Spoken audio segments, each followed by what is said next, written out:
This is the Seminole Wars Authority.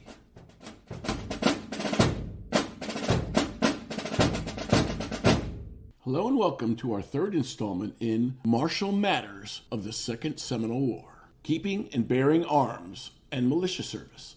In this episode, our Martial Matters guest, Jesse Marshall, will give us the ins and outs of the right to keep and bear arms in America and how that impacted the Seminole Wars. We'll examine how citizens use that right for their own protection and for service in the militia when called upon. Jesse Marshall, welcome back to the Seminole Wars Authority. Thank you, Patrick. When it comes to the right to keep and bear arms, there is sometimes great misunderstanding. For instance, does the right to keep and bear arms come from the government? The Second Amendment answers your question. It says the right of the people to keep and bear arms. And for the record, it reads, a well-regulated militia being necessary to the security of a free state, the right of the people to keep and bear arms shall not be infringed.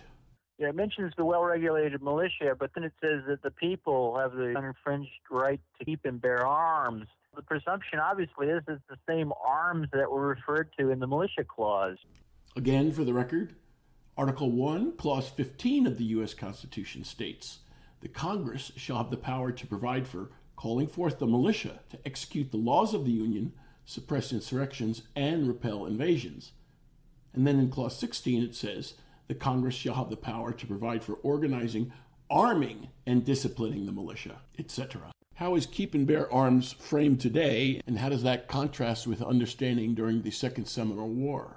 Today, relative to, say, the right to keep and bear arms and the Second Amendment, the question is often posed, perhaps, that the right to keep and bear arms is necessary in order to organize a well-regulated militia. It's the opposite in Story's commentary.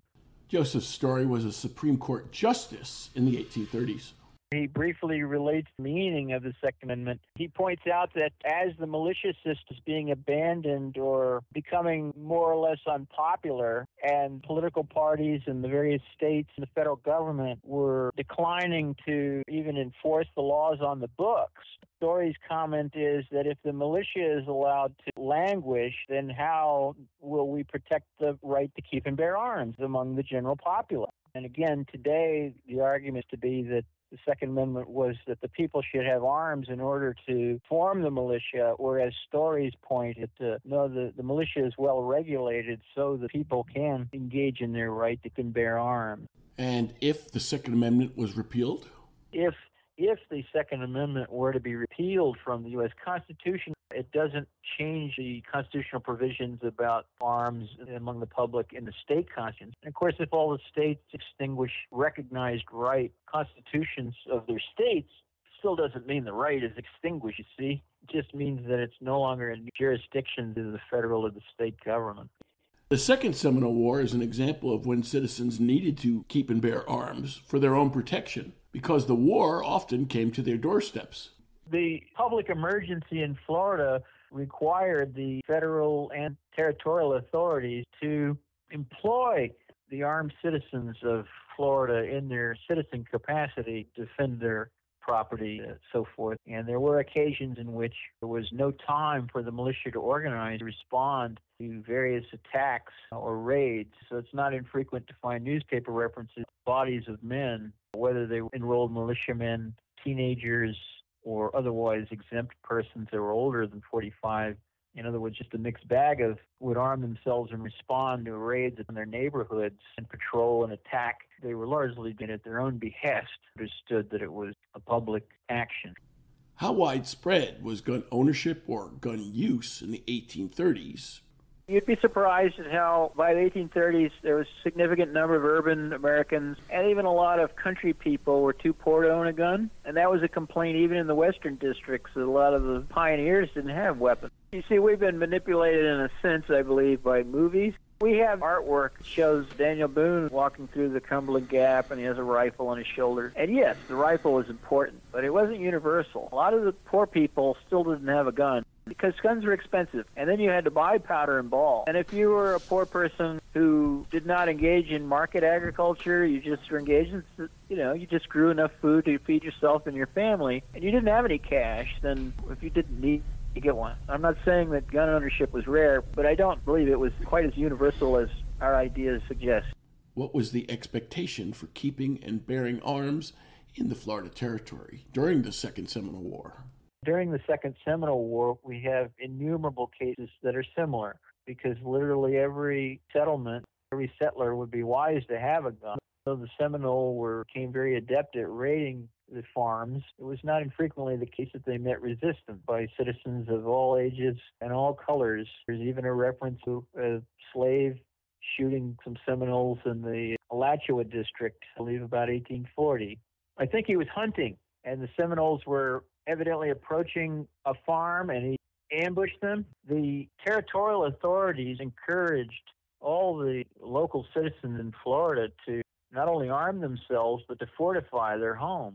You speak of the castle doctrine today. You see, at that time, it was specifically noted that it was a public issue. People fortify their home and also build blockhouses for their own home, be susceptible. So in 1840, that law was passed, encouraging the fortification of each homestead.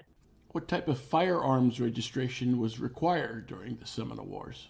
During the exigencies of the Second Seminole War, the bulk of the free white citizens did not have to acquire any kind of registration or license, keep, carry, or bear arms. And evidently, the U.S. Army, in providing weapons and ammunition to East Florida settlers by the summer of 1841 and thereafter, the Army officer in charge of that district specifically mentions that he provided arms to all the men, white and black.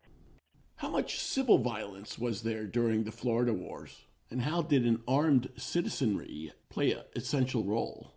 The Florida War, particularly of 1835 to 42, and that of 1855 to 58, the Third Seminole War, or Billy Bowleg's War, both featured, beyond the military campaign, a significant amount of civil violence, in the sense that you have raid and counter-raid. You have Seminoles raiding, invading. In fact, the term was used when the Seminoles passed beyond what, as far as the law was concerned, their national boundary. It was considered an invasion of the territory of Florida when the Seminoles raided into the settlements. Under that provision, the federal government called out the militia for federal purposes for several years, the predication that the counties of the territory were being invaded by the Seminole warriors. But that being said, the raids were usually a surprise, and so the individual settlers and citizens had to be ready to defend their property and their lives and families when the case and need arose.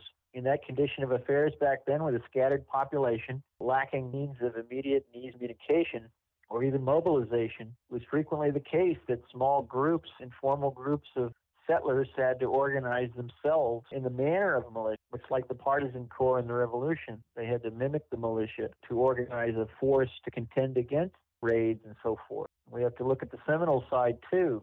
The Seminole did not have an army. They had a very rudimentary economy, and so they themselves were predicated upon something like what we would call a militia system. At best, it was considered more of a tribal system, but the Seminole were armed, by and large, with firearms. They used them to a great degree. The comparison is obvious and natural that the Seminole fought the regular troops of the U.S. Army on occasion, much like American militia fought the British in the Revolution, with similar attended successes. But it was much more difficult for the Seminole to defend Florida citizens, even Florida militia, that were not only as well armed as they were with rifles, but also as familiar with the backcountry, familiar with the swamps and forests. In that case, the Florida militia, even the armed citizens, could prove a match for the warriors. But what the warriors had on their side was, of course, the occasion of surprise. By ranging deep into the settled area, they could strike almost there. In fact, during the Florida War, there were still some farms being sacked as far north, well into southern Georgia. The assumption is this was done by warriors hidden in the Okefenokee swamp. But there was no limit to the range of a Seminole war party. They could strike at any time. So the custom becomes obvious that the people needed to be prepared to defend themselves and defend their property. But they also, of course, be prepared to answer the calls of the civil government for their military service. You look through the Florida militia compiled service records from the 1930s, again, tens of thousands of individual enlistments, almost 30,000, maybe even more, from the exact number. What you'll find if you look up an individual name, you'll find the same man probably served in 5 or 6 different active duty tours during the several years of the war. But that doesn't even include his territorial service, what limited organization the territorial militia had. And of course, it also does not include any vigilance that he kept up, fortifying his property, building a blockhouse perhaps, or even patrolling his local district while he was hunting. All of that service combined is what was utilized at the Seminole. So there's a vast amount of public service done during the war by not only on the civil byways, but in battle. San Francisco, a whole company of locals congregated in Colonel Warren's force that engaged in that battle. They were not mustered in, just referred to as gentlemen volunteers, but they essentially were armed citizens. That's besides armed people generally, which included occasions where women and children had to use arms in defense of their homes. Also slaves, freedmen. Also, the Army alone used numbers of Black Seminole guides as Army scouts, etc. In fact, it's very difficult to find particular battles which you don't find reference to either free black men or men of color of whatever legal situation they were in some manner engaged with the military forces, notably at the Battle of Dunlop, early 1836. Even though it was a defeat for the Florida militia, the account to credit black slaves that was present with command as being one of the most valiant of the combatants. Where black men served in militia and volunteer corps in active service, for example, during the War of 1812, it was Major Daquin's battalion of free men of color that volunteered for U.S. service during the Battle of New Orleans, but they were volunteers. They weren't technical militia, although they were militia in Louisiana, whereas the United States law limited to militia for federal purposes to free white men in 1845. In North Carolina, for example, until 1835, the militia of North Carolina included all free men, including Negroes. South Carolina's militia law excluded Negroes from the ranks, but included them as musicians and pioneers. In fact, all the free black men in many southern states had to so serve with the various militia corps, if not in the ranks as pioneer musicians. Most southern states where slavery was active in the early 19th, there's lots of references to musicians of the various companies were frequently slaves. And during the Second Seminole War, we see on the muster rolls of many of the Southern militia volunteer units that came to Florida, the musicians were frequently noted as Negroes on the muster rolls, either slaves or freemen. Going back to the American Revolution, one of the only battles that occurred in Florida, probably the most significant, was Alligator Creek Bridge in the summer of 1778. Elijah Clark's Georgians attacked a fortification along the Johns River. Among the dead, the British noted the handful of American dead that were left behind Negro. So it's also important to recognize that regardless of the political debates of the 1830s on, I don't think there's much question that the United States included free blacks, at least during the federal period. It was pointed out even during the time that the Constitution was enacted, in some states there were free black men that had the voting capability. While I've yet to find a specific reference, free black voter voting relative to the Constitution at that time, scholars commented they had no doubt that during the ratification of the U.S. Constitution, that there were free black voters in some states that voted to ratify it. Since 1865, that issue has been dealt with. There was a history from the Revolution on of military service by black men in the U.S. Army. It may not have been as numerous as the free white men, but during the American Revolution, slaves were inducted into the Continental Army, also Militia Corps, and even partisan corps throughout the country. For the most part, the slaves were enlisted under the express understanding that they would receive their freedom for their military service. In other cases, men were liberated in order to serve in the military forces of the various states and the states.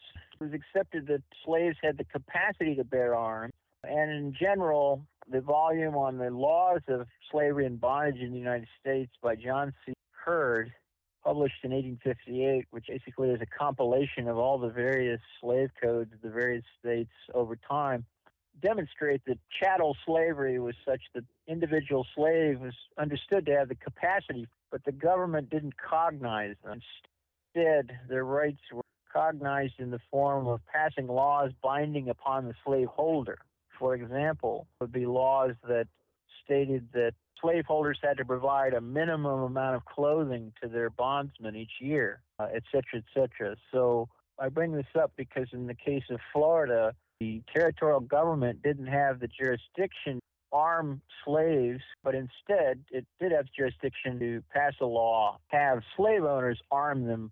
Now, Florida's a territory, mind you, so it's entirely under the provisions of congressional control. So all the acts that were made by the territorial legislature were subject to approval by Congress alone. But in the states, there are some varying differences. For example, in Tennessee, up until 1835, all free men in the state of Tennessee had the unrestricted rights relative to bearing arms, and that included freedmen or emancipated slaves and so forth. That was amended in 1835, where these rights were limited to free white men.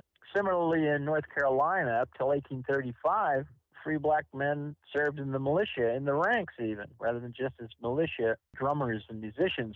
But in 1835, there was a constitutional provision in North Carolina that excluded all but free white men in the ranks of the militia of North Carolina. So there was a change from the federal period through the 1830s to exclude even free black men from militia service, and also to make it more difficult for them to keep or carry arms, as the Florida law put it.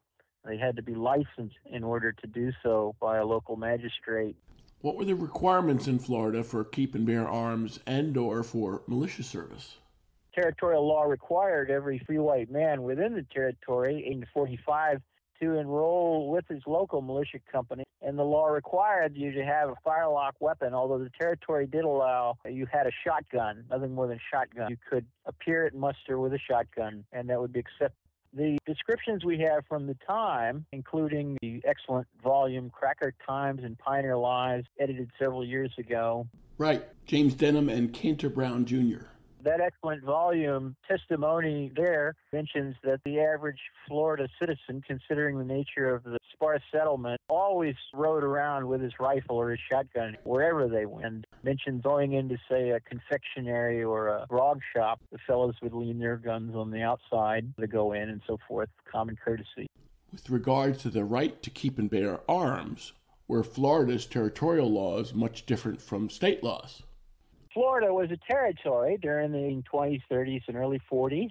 I have reviewed some of the laws of the territory of Florida in that time period. Besides the individual annual reference, the acts of the territorial legislature, there is an 1839 digest of all the territorial laws that were compiled by the former territorial governor, Duval. And the various acts of the territorial laws are not dissimilar than what you'd find in most states. The carriage and bearing of arms was perfectly legal for all free men within the territory. An exception was free black men, free mulattoes had to have a license from the local magistrate to possess or carry bearing arms, but they're keeping and carrying in public. They had to be licensed. How were slaves affected by these laws? There was a law, of course, against slaves having guns. By law, territory allowed slave owners to arm their slaves in raids and so forth. How did the licensing regime mesh with slave codes about bearing arms? The license generally for arms, yes, that's where you come to the slave codes in various states. Most states didn't want slaves to have weapons in any sense. Now, when you read the slave narratives, even before the war, you'll see references to slaves hunting and sometimes even having guns. What becomes evident is state laws are relative to slaves in public. If a master gave his slave a gun to hunt with, that was his business, but it only became a public issue. For example, if a patrol or something came upon the slave with a gun in public, it would disarm him. For example, in the territory of Florida, if a slave was found in public with a gun, it would be taken from him. The assumption was, since slaves couldn't own property, that a gun that was in the possession of a slave would have been the property of his owner. That was the presumption. And that property would be confiscated for allowing the slave to go about in public and be caught with it. But that being said, there are slave narratives of slaves hunting, whatnot, with guns. It just obviously was done either on the private property or in the backwoods where necessarily any public concern about rebellion or insurrections or whatnot. But in the slave codes in the early 19th century, even the slaves had the limited right of self-defense. For example, in some states, I've seen specific reference that it was lawful for a slave to kill a white man that was feloniously assaulting him without particular cause. And of course, this was a limited right because the slave did not have a similar right to defend himself against his master. But again, it's notable that even a slave had the right of self-defense encoded in slave codes to even the limited degree that it was. I would refer interested parties to the memoir of Frederick Douglass and how the limitation affected the conditions of slaves. In other words, cruel masters taking advantage of that limitation. So, did the Second Amendment include the right to keep and bear arms by slaves as well? The Second Amendment was not considered as binding upon slaves necessarily. They were not free men. It's notable to see that the right of self-defense was yet slaves had the recognized lawful right of self-defense to that limited degree, even though they had no right necessarily the use of weapons or arms in the carriage there. Why do you think this was? To me, it strikes me that that's because the self-defense of the slave was not considered as necessarily cognized by the government, the self-defense of the citizen. That being said, I'd also like to point out that during the American Revolution, several states organized slaves in military and militia forces of their state. So that was a governmental power. The slave could be liberated by the war powers of, and it was done during the Revolution.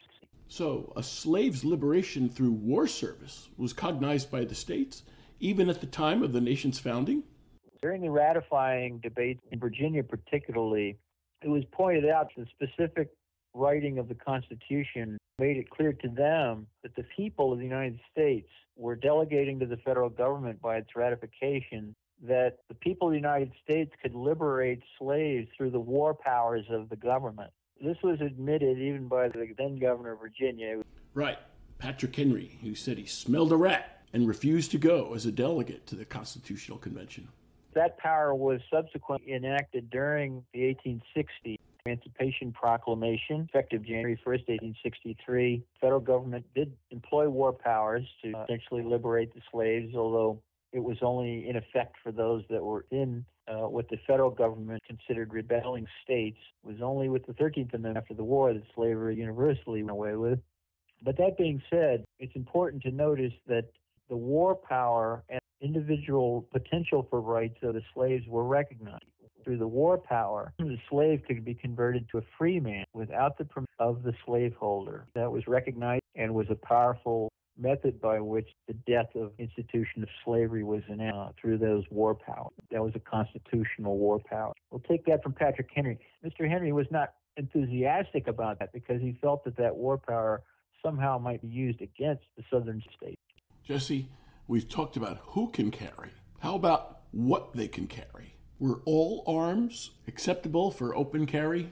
Generally in the territory, pocket pistols, bowie knives, and sword canes were disliked. And so if you're going to sell those sorts of things, there was a territorial law that you had to put up a bond of $200 and then seek permission in order to sell them. Also, if you were to carry such arms, you had to do it open. And even then, you had to pay, say, a $10 license for open carry of knives. There was no fee to carry arms generally, like a firelock, shotgun rifle, weapons that were essentially those used by the militia. Was the fine or licensing constitutional? I don't really know because it didn't go to court, so I don't know what their opinion would be. I would hazard that since it didn't go to court, that one of two things. Either they did not consider the license an infringement, or they did not consider those particular weapons as arms. If they had to, how would they justify the prohibitions on those pocket pistols, bowie knives, and sword canes? They probably would argue, of course, in that territorial laws case. See, in the territory of Florida, being a territory, all of its laws were subject to Congress's approval. And so far as I could tell, Congress didn't have a problem with Florida's territorial law charging a licensee to openly carry knives, pistols, and sword cane. But you understand that most of the violence committed by civil violence was usually using arms of that type. for weapons of that kind. And obviously, they wanted to discourage their carriage and use. Why weren't they considered constitutional carry firearms or arms? They also were useless for militia purposes. Since technically the law said that the militia formed principally an infantry force, pistols and bowie knives were not particularly useful. The habit, though, had grown. If you're not unfamiliar, during the opening year of the Civil War, the Confederate Army particularly, vast numbers of the volunteers showed up with bowie knives and his pistol. General Lee, among others, had to quietly explain those are useless, just get rid of them. And so they disappeared after the first year of the war. Since everyone technically was free to arm themselves in a manner with a saber, with a rifle, a musket, whatever they wanted, they just didn't see the need to carry a weapon that you could conceal unless you were a gambler that probably wanted to cause somebody harm. Wouldn't there be a police force that could handle some of these disturbances? There was no police force back then. There was nobody to call, and consequently, law enforcement on the street, if you want to use the term, I guess, the instantaneous necessity for law enforcement fell upon the individual. What entity determined what arms were appropriate for a muster? Arms are mentioned in the Constitution a couple of times, and if you look at the militia clause of the Constitution, the federal government, for example, has the power to determine what arms the militia was to have.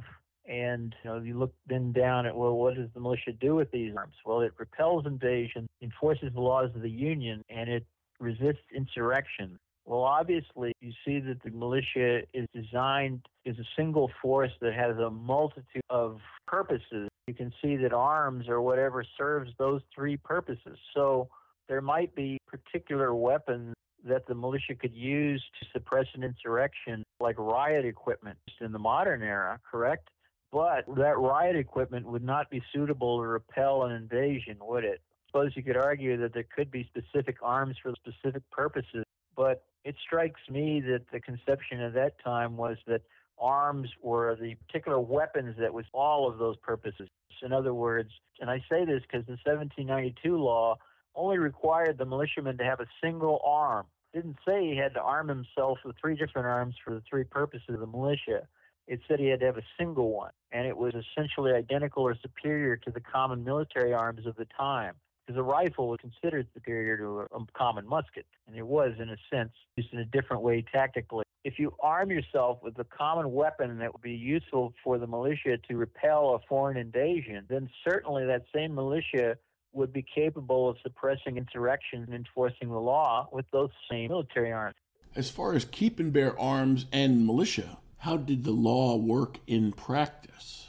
So we have the law, and the law was from 1792 for federal purpose. The militia consisted of all free white men, 18 to 45, and they had to have a musket or rifle, and they had to have an ammunition pouch or cartridge box. They had to have a knapsack. They had to appear at muster or parade of their local militia companies, so armed and equipped, and they were subject to being called forth by the president for the purposes laid out in the Constitution, viz.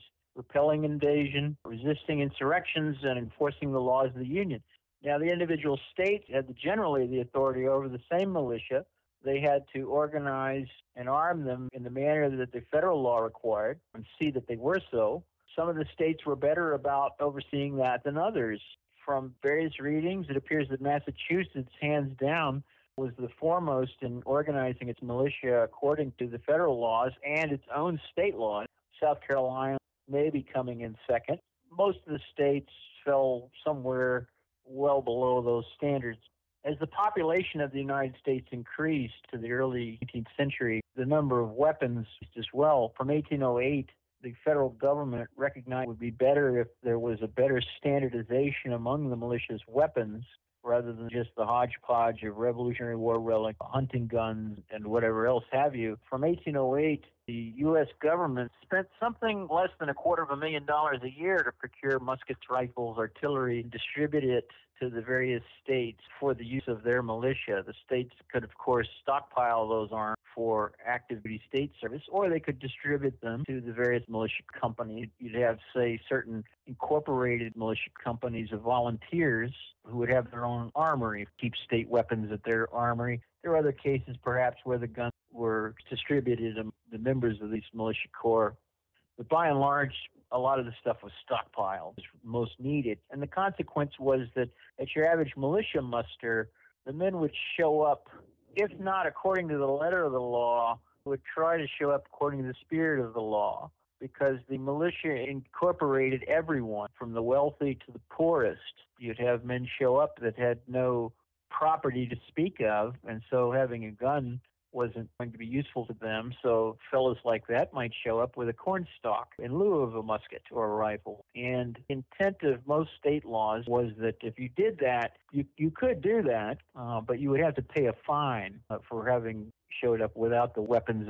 Also, if you didn't go to your muster, you would pay a fine. Some people just paid the fine. Others would seek exemption from militia service by law. Unfortunately, mostly what we have today in the historical pantheon is a wide variety of complaints about the militia. In other words, observations of their lack of uniform. Not only a lack of uniform, but Americans generally dress well. And so many of the European people that would see militia unit parades, 4th of July, had nothing but contempt for the appearance of these militia corps. Many of them had no coats or, ragged hats or, raccoon caps or whatever, barefooted men, gentlemen in tailcoats with neck cravats next to a barefooted teenager with no hat or coat or vest or neck cloth. But that was the intent of the militia, to incorporate every able-bodied man in that sense. But the law of 1792, for U.S. purposes, limited it to the free white men states. Tell us how the militia adapted for ceremonial purposes if they didn't have all the accoutrements, including the rifles or muskets. As far as the weapons and equipment goes, we have an example. In the 1820s, the former Major General, the Marquis de Lafayette, who had served in America during the Revolution, toured the United States in the mid-1820s, an enormously popular tour because the revolutionary generation was passing on. And Lafayette had been a very young man when he served in the Revolution, and so even though he was getting older, he was still sprightly enough to travel across continents. So literally every town, every village, every grog shop on his route, people would come out to pay homage. And here's where the militia assembled, front and center? The occasion noted of a militia company, I believe it was in Missouri, marching up toward the town, and the Marquis' carriage is riding out of the city. The militia company halted. The captain looked at his rather ragged command. He formed them into two ranks, and he noticed that there were men that didn't have guns but sticks and so forth, and he ordered them into the rear rank. The front rank all showed weapons. When the Marquis pulled up, he stopped, and his driver stopped, and he stepped out. The captain, had the men present arms and so forth. That captain was well thought of as having a significant amount of military skill, in that he was smart enough to tell the men without guns to get in the rear rank. It wouldn't be so noticeable. Poor quality firearms plagued the U.S. Army as far back as the American Revolution. American troops in the Revolution were usually rather poorly armed as it was. I've seen reference that even the French weapons that were imported were frequently significantly subpar in terms of their quality and condition. When several hundred stand of French weapons were imported to Charleston to outfit part of the Georgia Continental Brigade in 1877, placed in the order book, Colonel Elbert of the 2nd Georgia Regiment, he noted that the overwhelming majority of those guns were unfit for any military use and totally unable to fire. They're really bad shape. Arms are mentioned in the Constitution a couple of times, and if you look at the militia clause, the federal government, for example, has the power to determine what arms the militia was to have. And you look then down at, well, what does the militia do with these arms? Well, it repels invasion, enforces the laws of the Union, and it resists insurrection. Well, obviously, you see that the militia is designed as a single force that has a multitude of purposes. You can see that arms or whatever serves those three purposes. So there might be particular weapons that the militia could use to suppress an insurrection, like riot equipment in the modern era, correct? But that riot equipment would not be suitable to repel an invasion, would it? Suppose you could argue that there could be specific arms for specific purposes, but it strikes me that the conception at that time was that arms were the particular weapons that was all of those purposes. In other words, and I say this because the 1792 law only required the militiaman to have a single arm. It didn't say he had to arm himself with 3 different arms for the 3 purposes of the militia. It said he had to have a single one, and it was essentially identical or superior to the common military arms of the time, because a rifle was considered superior to a common musket, and it was, in a sense, used in a different way tactically. If you arm yourself with a common weapon that would be useful for the militia to repel a foreign invasion, then certainly that same militia would be capable of suppressing insurrection and enforcing the law with those same military arms. The federal government's generosity supplying firearms for the state arsenals led some militiamen who were mustering to expect the federal government would issue them individual firearms.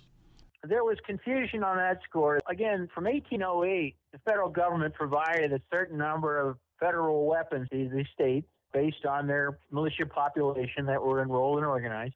And that seems to have given some people the idea that they were due federal weapons. Federal government and subsequently providing arms in the quantities it did after 1808 seemed to have confused that to where many in the public felt it was the federal government's. The federal government says I should have a gun, the federal government should give me a gun. And if the feds don't give me a gun, then I'm not going to have one. If the state wants me to have one, they can give me one. Otherwise, what was it like in the Florida Territory? In the territory of Florida, when it was organized in the 1820s, it was a case of one volunteer militia company forming in one of the East Florida counties, and they reported that they had made up an imitation of the U.S. Army's entry dress, but that their weapons were of odd calibers, were completely unsuitable for use with the tactics.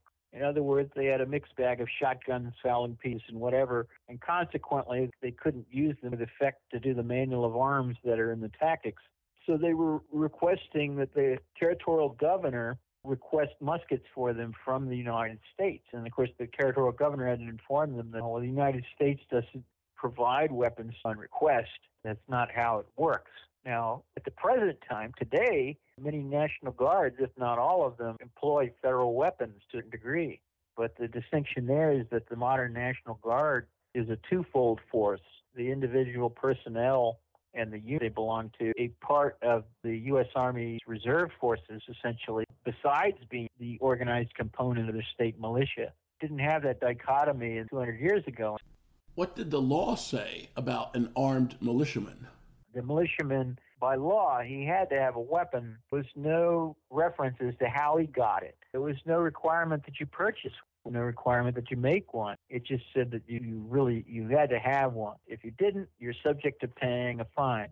Now, if the fine was cheaper than buying a musket or a rifle, probably many people paid it. And most of the state laws required that when fines were collected by the sheriffs, that the fine money would go back into the militia regimental fund to pay for flags and maybe even guns. The intent was that any fines collected for militia failures was to make good the failure. In other words, they were aware that out of any regimental-sized district of several hundred men, that not all of them are going to have muskets.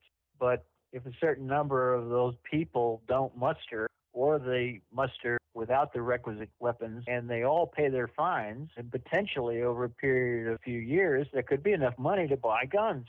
So theoretically, a system that was intended to correct the shortfall. When called up, a militiaman could bring a rifle or a musket, or a sword. What would happen to the citizen who showed up for his militia muster without arms and without any intent of bearing arms? Our founders were quite clear that in the Constitution, all these issues are predicated on the idea of people arming themselves and protecting their property, etc., and also engaging in civic defense and also militia service, etc. There was always the references, even among the states, that in our system, if you scrupled against bearing arms, they couldn't make you do it. In other words, if you just absolutely did not want to bear arms in any fashion or form, our system was not predicated to punish you for it. You would either pay a fine for not doing so or not engaging in militia service, for example. But in your private capacity, of course, you would just not bear arms. In your militia capacity, if you didn't show up with a weapon, you could become a musician or join a pioneer corps. But otherwise, if you scrupled against any kind of military service, you could pay a fine, which was the intent. You could seek legal exemption from the militia. Of course, a citizen may not want to be reliant on the government to provide him with a firearm. That's, again, part of the case. And when President Jefferson supported the 1808 Act and signed it into law to provide federal funding and arms to the for the militia, one of his points was that the militia should be better armed, should be at least as well armed as the regular army. That was part of the intent there. For example, let's go back to historical precedent. When the capital of Georgia was taken by the British in December 1778 and royal government was reinstituted over the state of Georgia, all of the existing militia, as it was organized by the state, then was subsequently reorganized into a royal force. Consequently, Robert Sallet, for example, in South Georgia, is essentially on his own among other patriots that the Georgia backcountry and headed west or head north, etc. The armed and organized militia of Georgia essentially became a royal force again. So a certain number of Georgia militia that would not bow to the British, particularly under General Elijah Clark, formed a partisan force that left Georgia and hung around the Carolina backcountry during the occupation period, occasionally raiding into, also fighting it out with Georgia militia and British loyalist troops around Augusta and etc. There is some reference that some of Clark's partisans came south toward way Georgia where Sallet was operating. There were occasions where Sallet was joined by fellow patriots. That's an interesting case in point. All the weapons and equipment that Congress and the state of Georgia had provided essentially became British militia equipage after 1779. The patriots that remained in Georgia were on their own again as far as armament, were from ever they got them or whatever they could find. And that confirms your point. If there is no federal or state government to organize the militia, they'll organize themselves and they'll arm themselves from whatever ways they can. To illustrate this in practice, tell us about the American Revolutionary War soldier, James Collins. There's a memoir by a young partisan veteran of the Southern campaign. This one young partisan veteran mentions that he didn't have a gun. He was a teenager, so to join the partisans, his mother made him a hunting shirt, and he went to a blacksmith. He got some scrap metal from farm tools, and he had a blacksmith and a crude sword. When he rode forth with the partisans under Sumter, had a sword, and later he got a leather cap that maybe could protect his head. We'll notice when you read about the Southern campaign, not infrequently, the battles were severe butcheries of hand-to-hand fighting because not only among the Americans, but many of the royal militia were poorly armed with swords. You have two occasions. Lee's Partisan Legion, which was accompanied by of American partisans. Partisan Legion of Lee were Continentals, but they wore a light uniform that looked very much like the American volunteer under Tarleton. And so they came upon a militia unit on a back road, and they rode up past each other. Suddenly, someone noticed to Colonel Lee that they were in the royal service because of the color of the cockade on the end of their hats. And they're riding past each other. Obviously, this loyal militia unit assumed this was more of Tarleton's men, fellow Britons. On a signal, Lee's men drew their swords and immediately started hacking their antagonists that were just opposite on the other side of the road. It was said that quite a number of men lost hands. There was a lot of bad blood about that. Many of the locals evidently complained that many of those royal militia were actually patriots just kind of getting by. It was rather ungentlemanly to hack them up like without giving them a chance to surrender and change sides. But anyway, we have also the Battle of Waxhaws, where Tarleton and his British Legion of American troops used their sabers to bloody effect against Abraham Buford's Continentals, sabering them to death. So where there was a lack of guns, various swords were employed in this great and painful and bloody effect. To ensure a well-regulated militia, government needed to muster its militiamen to see what arms they actually had, with the expectation that those who would muster would bring their own weapons. That's a different take from today.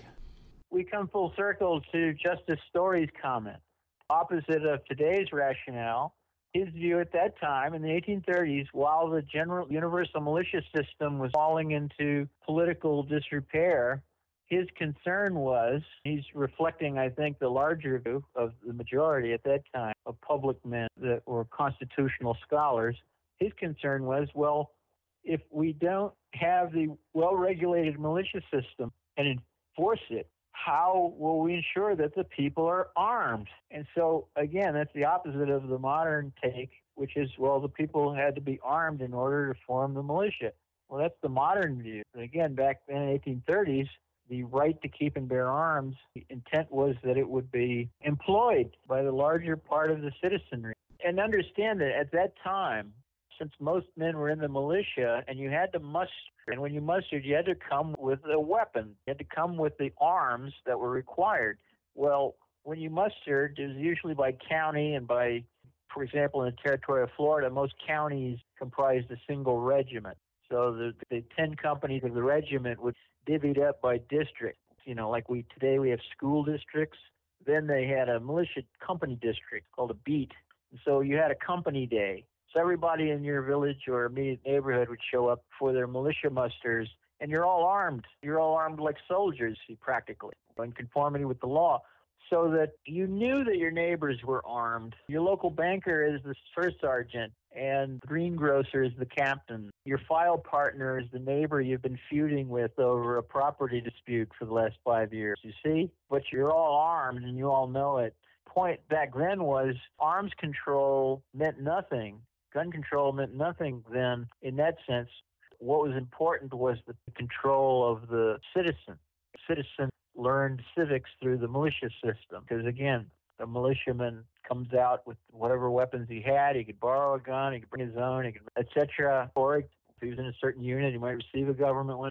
But you're subject to being called out for posses. You're subject to active military duty with the state and also active duty with the federal government, all for being enrolled in that single company of rustic in your various districts. The keeping and bearing of arms in that sense made it easier to form the militia, so that even where the militia was badly organized, the intent was to organize it. So in that sense, yes, you need the public to be armed in order to organize the militia if the government is able to arm it. And as John Marshall said, if the government can't arm it, we'll arm it ourselves.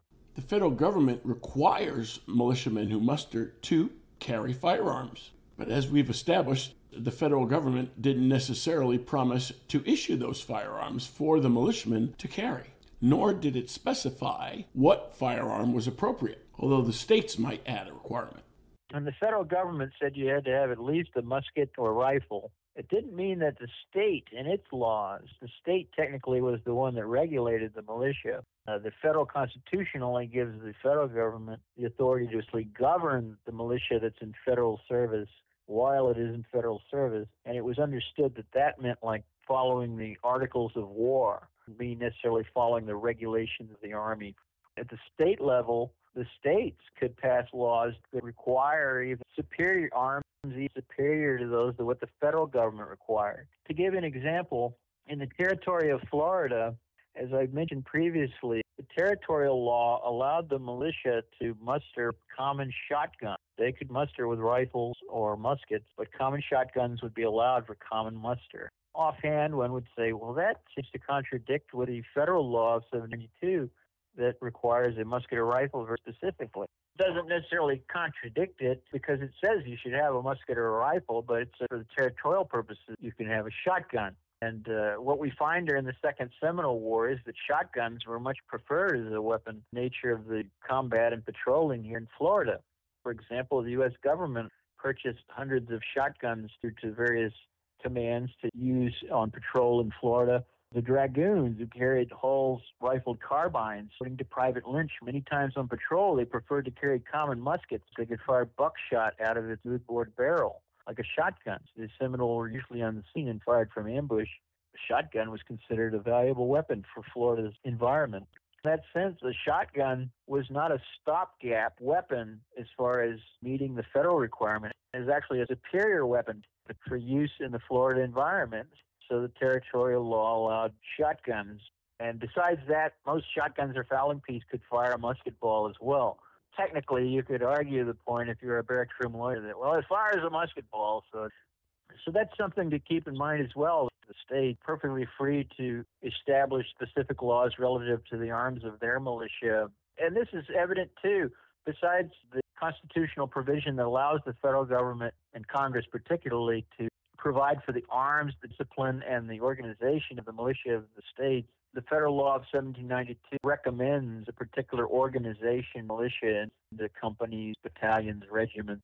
When you read the various state militia laws that by and large are intended to organize in conformity with that federal law, you'll find that it doesn't just reiterate the federal law, or it words parts of the provisions differently. And so that's another case in point. The state is not violating the federal law by not repeating it. The state is bound to enact that federal law. It's also free within its own legal jurisdiction to be very more specific, in fact. The 1792 Act is not very specific at all. It's very vague. I have a feeling that sometimes people read that law and they assume that, well, that's kind of vague. Well, yes, because the intent was that the states would fill in any necessary gaps in the legislation and organization. So while federal law recommends certain things, you got to go to the state laws so the state would make a decision about that. And although the states might require a militiaman to show up with a firearm, they did keep ample supplies of firearms on hand for just such use. Besides state distribution, there were federal arsenals throughout the country that could be tapped for arms. By the 1830s, besides the large-scale issue of guns to the states, federal weapons, the federal government itself had enormous stockpiles growing annually of stored weapons in the various federal arsenals. So you had state arsenals and you had federal arsenals. The federal arsenals were scattered around the country, and they not only stockpiled the brand new stuff, but they stockpiled the massive quantities of Revolutionary War and War of 1812 stockpiles. So that by the 1830s, the militia and volunteer corps of the states organized for federal service. For the most part, they would just be provided with federal weapons for their federal service. For the most part. Not universally, but for the most part. How did that understanding lead to controversy? Particularly in Virginia, it was brought up that the way the Second Amendment was written, as finally adopted, that it seemed to imply that the federal government was responsible for arming the militia. John Marshall and Madison and others said incorrectly. They had a debate about this. And of course, the debate's still ongoing, but the debate seemed to come down to this. Most of the state constitutions have very similar provisions about the right to keep and bear arms, some of them virtually identical to the federal government. Suggestion by some of the anti-federalists was the way that the Second Amendment is written, since the Constitution of the United States essentially is the supreme law that seems to extinguish the states' constitutional provisions on keeping and bearing arms in their own militia laws. And John Marshall, for one, argued, no, that's not the case, that in fact the federal and state government's separate constitutional provisions about the people's right to keep and bear arms, etc., that these are concurrent powers. I recall specifically an occasion where some of the leading lights of the anti-federalists were arguing that significantly, and John Marshall replied that they kept ignoring that point of concurrent power, and they said, no, it's clearly right here that if the federal government doesn't give guns, then who will? Because insinuating the federal government has the power to arm the militia, if it so chooses to do so, that takes that power from the state to the people. And John Marshall's point was, no, it's a concurrent power, and if the federal government either cannot or will not arm people, the states will do it, and obviously, concurrently, if the states don't do it, then the people will arm themselves. The larger issue coming up in those debates then was over concurrent power between the states and the federal government. I think I'm following you on concurrent powers. How about an example?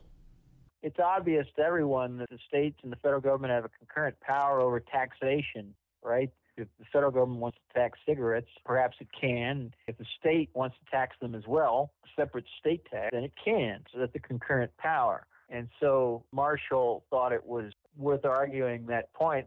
Suddenly, some of these parties were arguing if the Second Amendment was adopted as written, as it is written, that it places all the power of armament of both the citizenry and the militia into the federal government. Marshall's point was no, it doesn't. If, for example, the federal government in some manner does in the right to keep and bear arms among the people or doesn't arm the militia, then the states still have their current power to do. And again, go back to the Revolution as an example, significant one. The states' government suspended by various British occupations and raids and so forth, where the Continental Congress was to support the militia or the people, and the states had to do it themselves. And when the states couldn't do it, the people had the power themselves to arm themselves. And to do what?